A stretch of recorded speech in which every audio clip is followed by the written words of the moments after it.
did we learn about the Pacers in this playoff run? What went well? What went poorly? What players proved they can shine in this setting? Which ones didn't? What do the Pacers need to be better at? Is their identity good? Plus some little stuff. Jay Rigdon's going to join us to break it all down today on the Locked On Pacers podcast.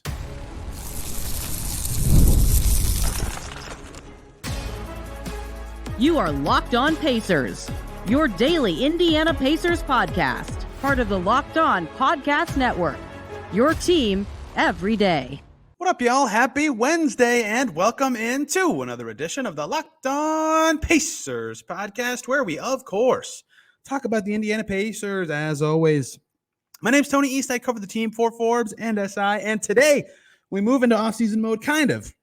We got to finish talking about the playoffs and what the Pacers learned from their first experience there with this era of team, how Tyrese Haliburton, his style, his abilities fit into this setting, the Pacers' pace continuing to be a weapon. What do they need to tweak, if anything, on the offensive end, where they really need to grow, especially defensively, and what players really showed that their style does or does not fit in a postseason setting. Jay Rigdon and I team up to break down all of that. We run through lots of the series, lots of the little nuances that define this playoffs, what the Pacers learned from it, and how they can apply it going forward, what it's all about.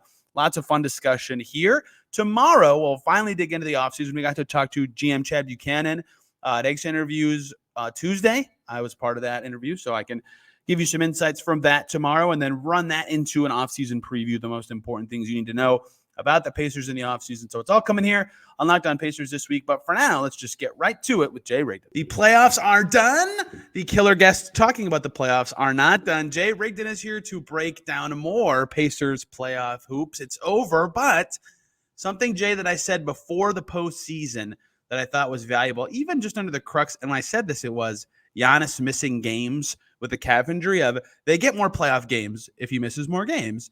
And that was important because the Pacers could then evaluate more of what their team is in a playoff setting. And then they beat the Bucks, and then they also beat the Knicks, and then they got 4 games against the Celtics. So that leads to 17 games of playoff evaluation, nearly a fourth of an entire NBA season. That's a lot. That's very valuable. Big picture before we get into any like nitty-gritty lessons learned, all sorts of that kind of stuff, which is as valuable as it gets for a young Pacers team. How valuable do you think it is just to have that information for a team? Because, you know, it's always talked about how the playoffs reveal all in terms of a team building plan. Like, you know, the old Pacers teams looked great in the regular season and then didn't never win a series. It was clear that that group didn't have it. Like, how much does that mean to you to get 17 games of, oh, this team might be better in this setting? Yeah. I mean, if you think about it, like, obviously, I would probably equate it to almost getting like a half of another regular season just because it's 17 games, but it's 17 games against the best other teams possible. And it's 17 games of your team going all out, doing everything possible, trying to win every single game. And it's heightened pressure. It's heightened everything. I kind of like think that counts for more. And so I think that's a huge data point, I think, to have for the front office and the team going forward. And you're playing stars every night, right? So it's like the heightened version of like what defense requires and what you have to do to score against these kind of teams. And like, oh, the Knicks have a great defense and rebounding scheme. Let's do this instead. Like that all matters a great deal to learn how your players even respond to those kind of adjustments. And that was a Pacers superpower during the regular season, even in the middle of one game. But to see it over a series, how Carlisle and Haliburton and co can adjust to what a team is throwing at them, I think gives me at least confidence that that tandem point guard and coach combo can work well together in that setting. And they have a base to build off of. There were obviously a lot of not great stuff. End of games did not go well, but in general, I think a positive is where I would start. And so to get this conversation going, when I was thinking about how I would do playoff takeaways when the season ended, the place that I wanted to start, and the question a lot of people have is, and this was how people talked about the Thunder all season, right? Oh, the Thunder, the 1 seed in the West, but they're young. What are they going to look like when the playoffs start? What players are going to be good in playoff basketball and what ones aren't? Well, that also applies to the Pacers because they have a lot of young guys who this was their first playoffs. Isaiah Jackson, Tyrese Haliburton. Why did I start with Isaiah Jackson? Isaiah Jackson, Tyrese Haliburton, Andrew Nembhard. I'm definitely missing some. Ben Shepherd, Jarris Walker, obviously, although he didn't play that much. It's their first postseason, right? So you're learning a lot of them. Who to you, I mean, we could talk about a lot of guys in general, but the question of who isn't a playoff performer, did anyone make you walk away from this postseason and go, no, the way they play makes them totally not as viable in the playoffs as they are in the regular season? Or did you feel like everybody kind of passed that litmus test? Yeah, I think so. Maybe the possible exception of Jalen Smith, who started early in the Bucks. But those also, he also just didn't have a place to play too. So like, I mean, I'm not saying Jalen Smith is an ineffective player. I think it just kind of worked out against him there, how circumstances went. But I think other than that, I think everyone who played kind of showed up. And I mean, you know, a guy like Doug McDermott has limitations, but we already knew that anyway. So like, I don't think we really learned it. Like, I don't think anybody can be written off based on this run at all, for sure. I agree. The thing with McDermott, I don't know if this is where you are with him, but like, he's barely in the rotation in the regular season. Like, I'm not expecting him to be better. You know, in the we're talking fringe here. It's 10th, 11th guy on a roster. Like, yeah, absolutely. So, so in general, the guys that I would classify as specialists in the NBA, right? And McDermott, I would put in that category of like, they have one thing that they're incredibly good at, and then a lot of stuff that they're okay at or not very good at. Those are the kind of guys that in the playoffs typically level down because it's easier to cut off that one thing. And so that's why in game, like, I hate to use McDermott as my example for all this stuff, but in game 4, 2 nights ago, he had 3 assists and like made some defensive stops. And it's like, okay, all of a sudden this guy that's providing spacing is giving you something. And that happened early in the series from too. And like when Obi Toppin is making mid-range shots or doing a little more than just being this high-flying athletic finisher, or he's hitting the glass or he has some nice defensive moments, like he's not a specialist. Like evolving from that, I think, is where this starts for me. And so Sticks, you know, he was good at a lot of stuff, and a lot of those kind of faded away where he couldn't have any sort of postseason impact. I would agree with you that he was the guy that I thought, man, he didn't have it in this playoffs. And Isaiah Jackson, in part by hitting shots in the paint better, but also being more focused on defense, did. That was the only one to me that really was like, he kind of shrunk in the moment, because everyone else really, like, their game translated. And I think that matters a great deal for the Pacers in terms of their confidence in building this team or building out from a Haliburton core going forward. Yeah, I agree. I think some players too like McConnell was more effective in this postseason too. I think kind of way more. He has been. Yeah, and so I think that's the kind of thing where there was still kind of like some lingering. Well, all right, but is this really going to translate as well as it? And I think it just showed that his game right now is just at a place it hasn't been before. Like, he can be counted on to provide minutes like that in ways that he wasn't in past postseasons. So yeah, I think it all kind of worked out that way. Well, I'll get to Haliburton in a second because I think he's the most important one of this, but he kind of sets their style, right? And the fact that Myles Turner was good against the Heat in that 2020 series, but Bam was better, so it kind of gets clouded. But Turner didn't have like a rich playoff history at all. But the fact that on this team where he fits better than he's fit on any team he's played on before, and he went out bad in the playoffs. He would even admit that. He got hurt. He did not play well in the last couple of games of the postseason, but had a good playoffs and clearly was very, like, they probably don't beat the Bucks without him, and like was clearly very impactful in the Knicks series at times. Like, to have his best postseason shows that he can be a valuable playoff player now that his offensive games are fine. And same with TJ McConnell, who peaked at 32 somehow and like continued to do that in the postseason. What's an anti-specialist? Like, this guy's not athletic. He can't make threes. And he's like, oh, he's the best player on the floor half the time. And it works, right? Like, every player made sense and had a role that they expected to or needed to. So it wasn't just limited to young players. And I think Haliburton setting a style, and that's less true for McConnell because they don't play together as much, but that's a big part of it, is that style was so effective at getting open shots for everybody. Yeah, absolutely. It carried a lot over from what they were able to do in the regular season in ways that I think people were either not necessarily suspicious of, but, you know, you have to see it. And until it happens, You can't really know that it's going to work. And I think that was a big key for how they did what they actually managed to do. And that's why I think Ty is the one, right? He had a pretty good postseason. You might give him like a B. I don't know where I'd fit. Not an A, but not, it wasn't average. He is their identity, right? They play fast and play this dazzling transition, pass-heavy style because he can do all those things and set a tempo and get everyone involved and make everyone have fun and touch the ball, and it's just great. And that style is awesome. And the common trope forever is the game slows down in the playoffs. And the Pacers all playoffs said, like, well, we don't want to play like that. We don't care what the common trope is, which is funny they say that. And I don't mean this to like get him with a gotcha, but I remember at the 2023 lottery, we're talking to Tyrese Haliburton about, hey, what is next for this team? And he talked about making the playoffs. And I said, if the playoffs are next and you're watching this right now, what are you seeing that this team needs to get better at to succeed if you make it there? And he said, well, these teams have court offense is great, right? And it's like it's not different from playing fast. You can play fast in the half court, but it was kind of like, to me, sounded like the antithesis of what they were at the time. And then they hit the postseason, and Haliburton and their style of playing fast and playing with depth worked just fine. Like, they could play their bench unit and succeed. Haliburton could set a tempo that was like so fast and random that even if you scouted it, you weren't ready for some stuff, or like guys were getting open and The Pacers are willing to let anyone who's on the floor shoot. The fact that that style can succeed really does help give you a base of like what you can need going forward is anyone who can fit in that style. It doesn't have to be a certain type of player they need. And, Haliburton specifically, great. We don't have to tweak how he plays if we're the Pacers because we have to slow things down. Like he can just run this show. He specifically was the one that mattered the most, that style and tempo could translate. And I don't know if you agree with my letter grade for his postseason, but I think that would be, to me, if I'm looking at the who did and who didn't of the Pacers postseason, the most important one that they walk away with. Yeah, absolutely. I think the fact that I probably would maybe be a little higher on the letter grade scale, but that's just factoring in health and what I assume he was probably playing through at different points. I know it's a trap to kind of get into like, well, every bad game he's hurt and every good game he's just good. So you don't want to fall into that perfect player. Yeah, exactly. But I think when you look at what he was able to accomplish and like, hitting the game winner in Milwaukee or against Milwaukee and then kind of just like propelling them through that Knicks series, the game 7 he put up in the Garden. So good.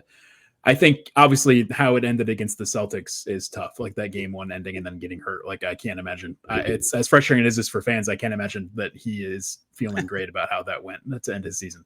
And the reason I went with B is because he had 3 games where he was like, "Yeah, I sucked. Like I didn't play the way I wanted," and he had 2 games that were bad enough on defense that I asked him about his defense, where like most of the time his bad defensive games were like, that was the level I expected bad. And those 2 are a little worse than that. But you are right that he was in general very good. Yeah. And I think he did enough. Like they made the conference finals. And I think because of him in large part. And I think you can see also when he went out against Boston, Nembhard played amazing basketball, but the offense as a whole, like the open shot quantities, like the shot quality they were getting, like it's still not the same without him. Like you really got a good sense of what he does, even when he's not, when he's being keyed on and what he's able to do there. But regardless, I think just that he got in there and what he does works. And I think really just kind of the culture and environment that he fosters on the court too kind of transcends him at this point almost. Like, he goes out and Nembhard, they're still like McDermott's making touch passes, Myles Turner's making touch passes, and like not always great, but they're still trying. And I do think his absence as well was felt at the end of both those the games where Nembhard kind of pushes a little more maybe than they should have, like final possessions, game 4, the last one in game 3. Haliburton, he wants to play fast, but I don't think he would typically push faster than is necessary in those moments. I think he would, if he doesn't see an advantage, he's not going to try to force something, hopefully. I think he would be more willing to slow that down. And so I think, for him, like getting into the postseason, getting a first run and having it be as deep as it was, like, I mean, if it had been like, 5 or 6 games and out against Milwaukee, like, I don't think we really have as good of a picture of what he can do in the postseason, especially if he played poorly. But like he rebounded from that first game of the postseason. He got a lot of good data points and we saw him succeed in 2 big moments. And we also got a sense of, I think, what he needs to work on going forward and where I think it could translate. But I think as a whole, like it's hard to look in terms of like how the Pacers play and whether that translates and what they're trying to do in their identity, which is probably going to be the same next year, given the roster is probably not going to change very much. Yes. I think it's hard to come away as anything other than like happy with how that went. If I'm going to nitpick the Pacers postseason a little bit, I will say that things that I found the Pacers I walk away like very much at least talking about, having a meeting about, but not changing my plans about. Obi's defense, especially in the Boston series where they just have no holes ever on the floor offensively. I mean, in down the stretch of game 4, they were just like, yep, we're going at that guy every time. Like, it doesn't matter if we have a 6-inch height negative advantage, disadvantage, that's the word. We're going at him, and it worked very well for them. I think that was, there were places to put him in earlier series that made him more effective on the defensive end that weren't there, and not every team's the Celtics, but a thing to think about. And then 2 wings, Aaron Nesmith and Ben Shepherd didn't have the offensive. Shepherd shot well early in the postseason, so maybe I'm being too harsh there, but didn't shoot it as well and didn't have the offensive impact they both probably hoped to have. And I don't think maybe I'm just over-indexing on missing threes, but if I'm talking about every player, those are the minuses I would put in there. Hey guys, short little break here so we can talk about Gametime, which makes getting NBA Finals tickets even faster and easier among many different places of tickets. Prices on the Gametime app actually go down the closer it gets to tip-off with killer last-minute deals, all-in prices, views from your seat, and their lowest price guarantee. Gametime takes the guesswork out of buying tickets. How should I know? Because I used it and had a wonderful experience in New York trying to go watch the Liberty. I used Gametime to go see them play the Dallas Wings. Loved the views from your seat feature, obviously. But my favorite thing was two things. One, there was no hidden fees. The price you see is the price you get. I got them the day of the game, so it's a last-minute thing. And the thing I love the most is I knew I was getting the cheapest price. Why? Because Gametime has their lowest price guarantee, which means if you find a ticket, same section in a row for less, Gametime will credit you 110% of the difference. How about that? You know what you're getting. You know you're getting the best deal. They always have tickets there. It's a very easy experience. What else could you want? Take the guesswork out of buying tickets and NBA Finals tickets with Gametime. Download the app today. Create an account. Use the code LOCKEDONNBA for $20 off your first purchase. Terms apply. Again, create an account and use the code LOCKEDONNBA for $20 off your first purchase. Download Gametime today. Last-minute tickets. Lowest price guaranteed. I would like to transition to question 2 here for my postseason from the Pacers analysis. Ben Mathurin didn't play. Big bummer. One of the bigger evaluation things that they don't get now from this postseason. Funnily enough, the first team they played in the playoffs is a team he would have helped tremendously against. The last team they played in the playoffs, I don't think he would have helped as much against. So we didn't get that evaluation. What do you feel like they miss without that, and how much do you feel like he would have helped specifically in this playoffs? Yeah, I think it would have helped a lot just in general. I think that like the athleticism he brings off the bench, and I think we also saw, especially like I don't know that he would have like swung the series against Boston, but I think once Haliburton went down, just having someone else who is a reliable shot making threat and can handle usage in that way would have been helpful. I think also we saw like when we saw the games that Siakam had, I think this is kind of what the Pacers maybe could like what I kind of imagine Mathurin's playoff contributions to be, where like sometimes if there's 4 seconds left on the shot clock and the guy just has to make something happen. And I think other than Siakam, like Mathurin is kind of one of maybe the only guy, like Nembhard as well, I guess. Haliburton Haliburton does at that level. But like I think it's still like he's one that's a rare skill to have, and it's an important one. And I think, I think that's where he would have been big in some of those ways. But yeah. A lot of their turnovers were early clock in the game. They had a bunch of turnovers, but also a lot of their turnovers throughout the postseason were those situations you described late in the clock, and they can't get it to one of those guys, or there's not enough of them out there. Ben Mathurin is very helpful. The Bucks perimeter defense stinks. Like he torched that team all season. He absolutely helped in that series. Like no doubt in my mind. The Knicks is kind of in the middle. They have some flimsy perimeter defenders, and his defense I think could have helped because our guards aren't big.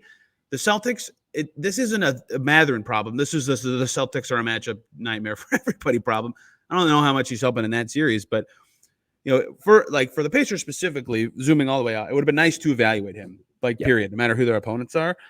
I think the path they had, he would have helped, and they won the two series anyway. But it would have been nice, I think, to see him. I don't have a ton of takes on this. I really wanted to bring him up because Jarris is a rookie. I don't have as many questions about what they needed to do with him in the postseason. But I think specifically, one of my biggest storylines before the season was what's the Mathurin Haliburton pairing look like? And obviously a lot changed for them this season, but we didn't get to see it as much as we all thought during the regular season. And then again in the postseason because he didn't play at all. So I wanted to dive into it a little bit.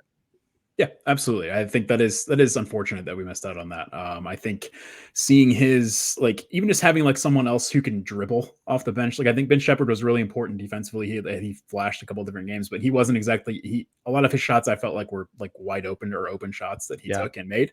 And obviously he's big in transition. He had some good finishes around the rim too. But I think just seeing Mathurin in that role, or games where Neesmith is in foul trouble and you need someone else out there who's mildly long and can still not crush your offense and do things like that, I think would have been great to see. And he's also Mathurin also is I would classify as a fearless type player.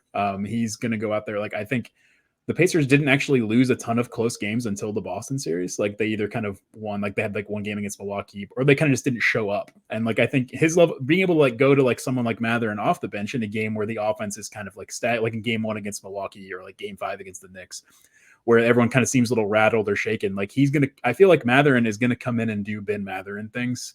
And that's for better or worse sometimes, but sometimes that's what you just have to have. And I think that would have been a good thing to be able to see how effective it was. And I think it would have been helpful for him too, to kind of see where he needs to develop this offseason and what he needs to target and focus on. But I agree. Let's go to the Pacers style. We already alluded to this a little bit with the Haliburton discussion, but the question is, how much are they going to slow down, if at all? Should they slow down? Can they play their style? Can they play their depth Are they going to have to shorten the rotation? Is McConnell not going to play? Is Tobic not going to play? We already talked about that part of it, but final numbers are in for them because they're out. As of their elimination, let me talk about the misleading numbers and then get into the real juice, just so everybody can hear it. You're going to hear this number a lot. They finished 6th of all the postseason teams in pace. Pace, specifically, as NBA.com tracks it, is a raw possessions per game total, which is relevant because it includes your defensive possessions. And they played against the Bucks, who finished 11th in postseason pace, the Celtics, who were 12th, and the Knicks, who were 13th. They played 3 slower teams. So that drags down their raw pace, and they were still 6th in postseason pace. I bring all that up to say the great people over at PBP Stats do have seconds per possession in terms of offensive tracking and actual numbers. And you will never guess this. The Pacers were 2nd in pace. If you do it that way, they were able to play fast. Off of their pace off of made field goals was first by over half a second per possession. Their pace off of missed field goals was also among the fastest in the postseason, especially when those misses came at the rim. So I think that they showed that despite the conventional wisdom being you can't play like that in the playoffs, the game slows down, it gets into a half court. They said, no, we're going to play fast, and their points per possession off of missed shots led the postseason by a lot. And that shows a lot to me that they can still be sorry for the pun, they can still be the Pacers and play that way in the playoffs, especially if Haliburton's on the team. I think that's noteworthy. And I'm going to have to personally, I think everybody is going to have to shift how they approach that sort of thinking because of this team. Yeah, absolutely. I think it actually was a big element in wearing down their opponents in the first 2 rounds too, where I think that actually ended up being a competitive advantage in more than one way. And then I think they also got, when they got to the Celtics series, I think it was interesting watching the Celtics kind of do Pacers things to the Pacers a few times in terms of like leak outs and getting out in transition and getting easy buckets that way. And it was kind of like the Pacers like, oh, wait a sec, other teams can do this too. Like we don't really have, this isn't something we're used to. And so I think that also kind of demonstrates the effectiveness. I think the key to what the Pacers do, I think, is that they push and look early, but they don't force things typically. And so what that ends up doing is they kind of get like 1 or 2 more looks within a shot clock possession that other teams wouldn't get. And so I think that's where the advantage comes in. It's like being smart about what they're actually doing and understanding that they're trying to push to create good shots, not trying to push just for the sake of pushing. And so I think all of that works together in ways, and it makes sense. Like if you have good shooters and you have talented offensive players, you're going to get better looks different times. Right. And they don't play selfishly. No one's really a selfish player on the team. And I think all of that kind of just works together really well.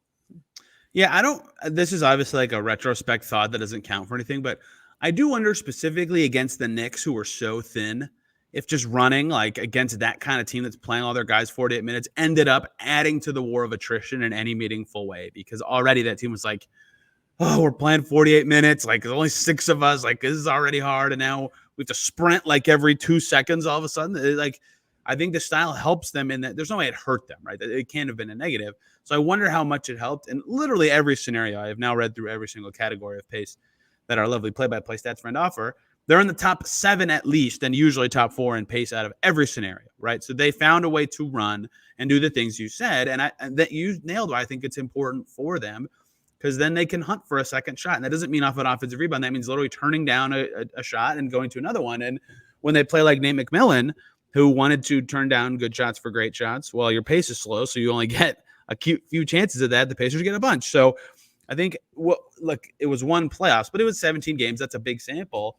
That's enough for me to believe personally that this is a thing that can work. And I know I'm rehashing the same points that I just made, but I think the Pacers have to feel good about that because there is a world where they come in and they go, we got to find a way to slow down, and that's going to require a mentality change, a personnel change, all sorts of stuff. Yeah, I think I don't want to when the Kings made the playoffs last season, I think this was also brought up as a debate point, and then they ended up not advancing. I know they played okay and they played pretty well, but they still weren't able to get to a lot of things they got to in the regular season. Yes. I never felt that the Pacers faced that, especially when Haliburton was healthy and on the floor and playing well.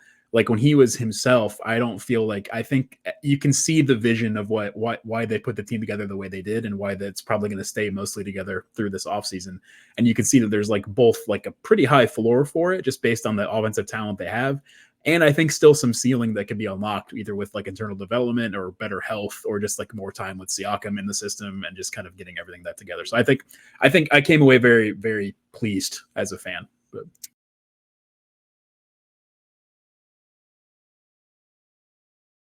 My final actual question about the team in the postseason was what did work and what didn't. And I mean that to say we know their style worked, and that's great. They still got swept and were on the brink of losing in the second round.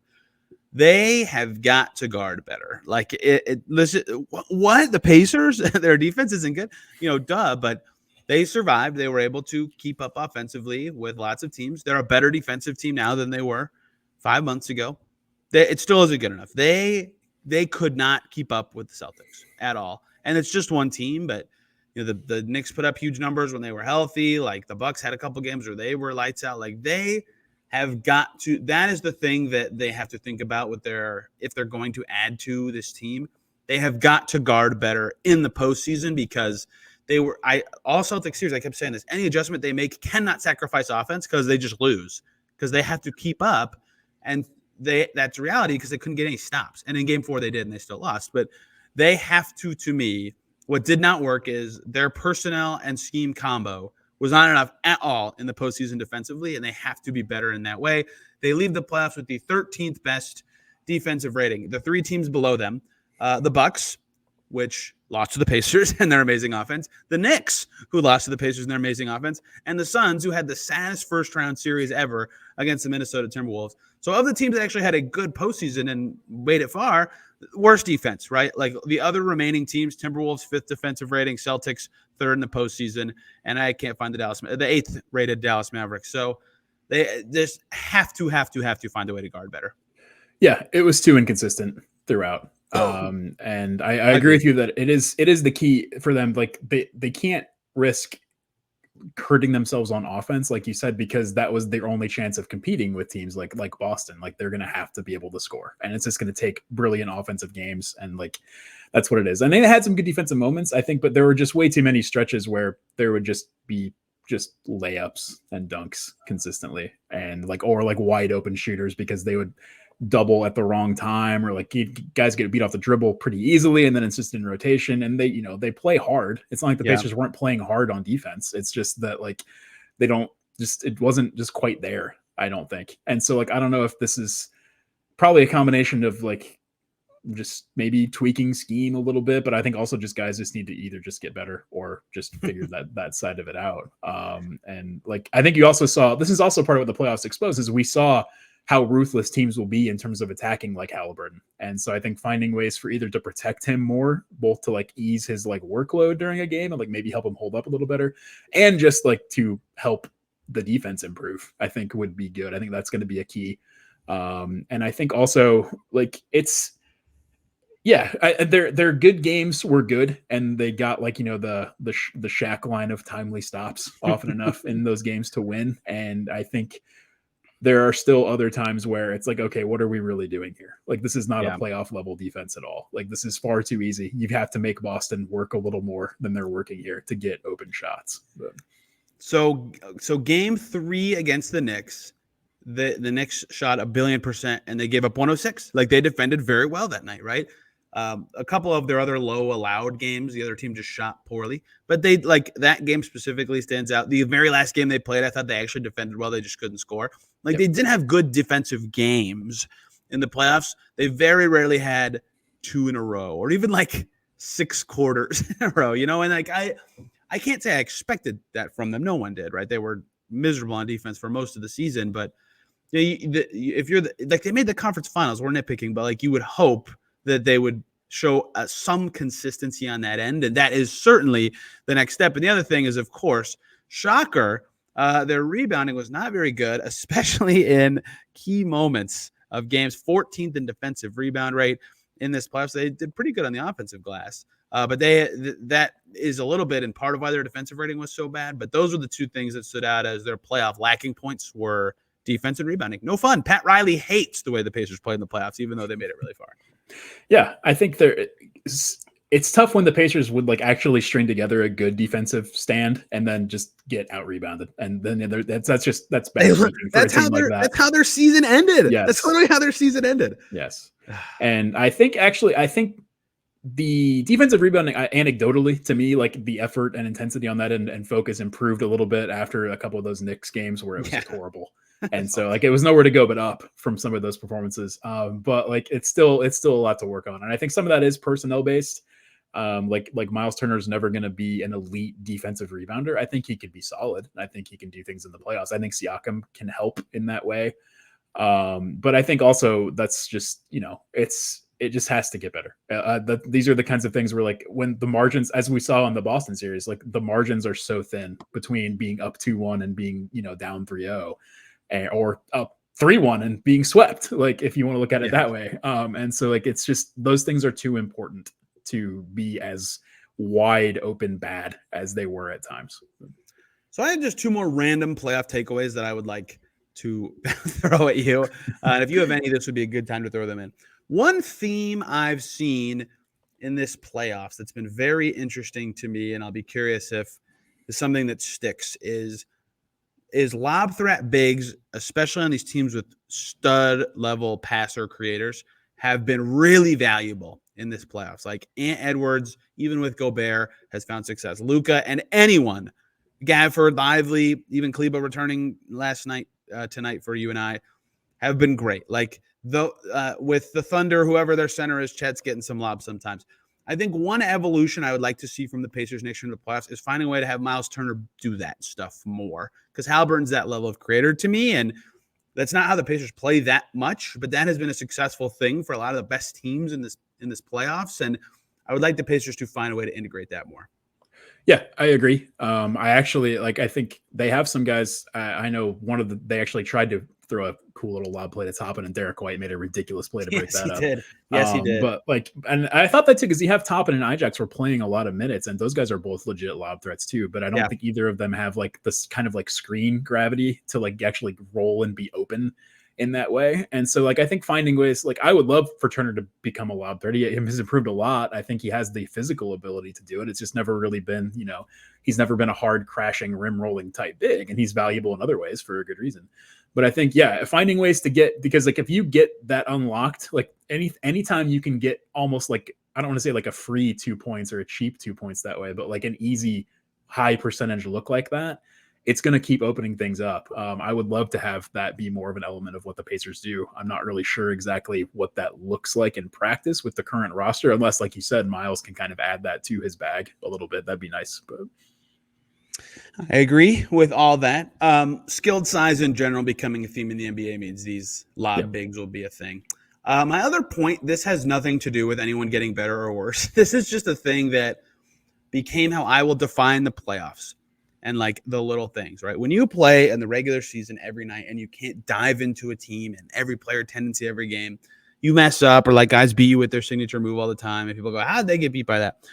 Obi Toppin hit my favorite thing he did a lot in the regular season is he would shot fake a three and he'd get all the way up on his tiptoes. Somehow he wouldn't leave the ground, but the defender always would because he got up so high. And then he'd just dribble right by him and make the defense rotate and create something. No one bit on a single Obi Toppin pump fake in the playoffs.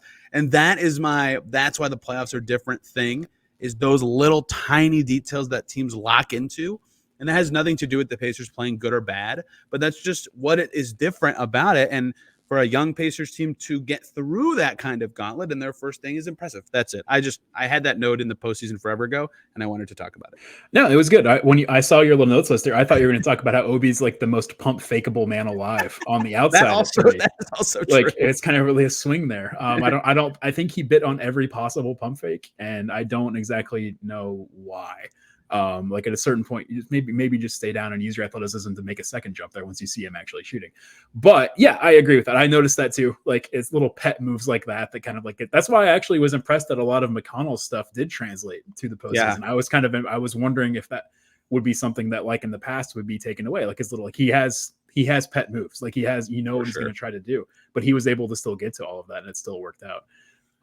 The only other thing that I had here for you as like a possible note is like, how do you think that they look? Like, how does it look with a different kind of like I'm struggling to phrase this, Tony, so I apologize for that. We have to edit this out a little bit. Like watching Nembhard play with Haliburton, like, do you feel like Haliburton needs to have another like creator type out there with him at that point? Like, do you think that's beneficial? Like, do you think he could play with some bigger lineups like that? Like, watching how Nembhard was able to do things on the ball like he is, like, it's still like, how do they maximize that pairing going forward, like in a postseason environment like that? But yeah, it's a tricky question, right? And like, the thing with Nembhard and even McConnell, like you just said, like you wonder if there's a Peter principle, like they get a promotion and they just suck, and they didn't at all. And it makes you go, well, they should have the ball more. But to have the ball more on the Pacers means Tyrese Haliburton doesn't, and we led with him, or we tried to, and talked about other players first, because he is their identity, right? And so that's why I think it's so tricky when you get into these situations with Nembhard and McConnell. It's like you can play them with Haliburton some because he got better off the ball, but it's better to me, it's always better for Tyrese Haliburton to have the ball, and I'm way higher on him than everyone else. So I don't know what that means you do with Nembhard, because that, like, if he's this, like if he's a stretch next season where Haliburton's out and he's this good again, there's going to be some uncomfortable, like, well, how do they do this conversations? Because he was that good in the playoffs, and when he's off the ball more, he's way less effective. Like, he's a great defender, and I'm not saying this to like say he's worse. He's just not asked to do as much, and that was very impactful. And so some of it also is that Siakam requires lots of touches, and so does Myles Turner, because they're good offensive players. So my answer to your question is I don't know. I mean, maybe it's just so fresh because it was the last 2 games, but he rose to a level we hadn't seen from him. Like, if that was always there and he could have gotten to the paint like that every game, the Pacers should have found ways to exploit that even with Haliburton, and they didn't quite do it, and they have new information about it. But yeah, it's tricky, and certainly something they learned very late in the postseason. Yeah, I agree with that. Okay. I learned a lot in the playoffs. I also learned that covering the playoffs is super fun. And so I hope that this is a thing that happens again, instead of talking about every draft player under the sun for the weeks leading up to the draft. Speaking of, tomorrow, offseason talk starts here on Locked On Pacers. If you want to hear it, X interviews with Chad Buchanan, the GM, were on whatever day yesterday was for you guys listening. That would be Wednesday, Tuesday. What day of the week is it, Jay? I have no idea. It's Tuesday today, Tony. You can see it on YouTube. We talked to him about Jarris and Pascal and free agency and everything you would want to know about. And that might be worth reacting to tomorrow in tandem of previewing the Pacers offseason. Jay, thank you for the time. Where can people find you and your work and your musings on the Pacers, and mainly the most interesting sport on the planet for the wrong reasons recently, golf? Yeah, golf is like the king of the off. It's surpassed the NBA as like the hashtag this league sport, I think, at this point. Like, it's insane. Yeah, so I'm the managing editor for Fried Egg Golf. We cover, like, everything from the pro game to, like, if you're into, like, your like cool public golf courses to see in different cities you might want to visit. Like, we kind of talk about everything in that way. So you can find us there. I'm also on Twitter or X, whatever we're calling it now, at Jay Rigdon 5. And yeah, I'm excited to see what happens this offseason. And it was a great year to be a Pacers fan too. So it was a lot of fun. Offseason will be fascinating. Lots of good options. We'll talk about it and Chad Buchanan's comments about it tomorrow. Jay, this was great. Thank you for the time, and thank you for helping me wrap up the playoffs. It's time to watch some Fever basketball. If you can see the thing behind me, people watching on YouTube, I'm at Gamebridge right now, hence the travel setup. Hope you guys enjoyed today's show. See you very soon.